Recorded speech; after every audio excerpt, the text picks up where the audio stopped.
বিবাহ বহির্ভূত কোনো সম্পর্কে জড়িয়ে পড়লেন, এটি কোনো মুসলিমের সাথে অন্তত যায় না।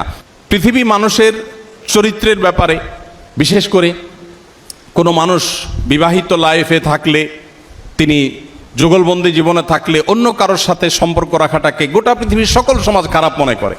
এটাকে মনে করা হয় নীতিহীনতা, যে তুমি একজন স্ত্রী থাকার সত্ত্বেও আরেক নারীর প্রতি কেন আসক্ত, স্বামী থাকার সত্ত্বেও আরেক পুরুষের প্রতি কেন আসক্ত, এটাকে গোটা পৃথিবীর মানুষ দোষের বিষয় মনে করে। নবী করিম সাল্লাল্লাহু আলাইহি ওয়াসাল্লাম যে জীবন দর্শন আমাদেরকে দিয়ে গেছেন, সেটা এর চাইতে আরো কয়েক ধাপ এগিয়ে।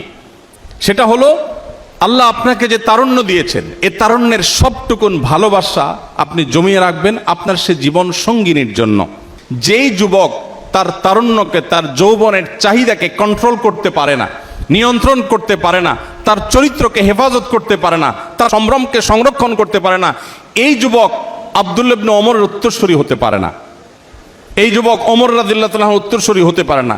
এই যুবক মুহাম্মদ সাল্লাল্লাহু আলাইহি ওয়াসাল্লামের অনুসারী হতে পারে না। এই যুবক কখনো আব্দুল্লাহ ইবনে মাসউদের অনুসারী হতে পারে না। এই যুবক সেই সকল সাহাবীদের অনুসারী হতে পারে না যেই সাহাবীরা মক্কার যাযাবর থেকে অর্ধ পৃথিবীর বাদশাহী করেছেন। আপনি তাদের অনুসারী, তাদের সেই নবীর উম্মত যে নবী তার যৌবনকে হেফাজত করেছেন এবং হেফাজত রাখতে বলেছেন।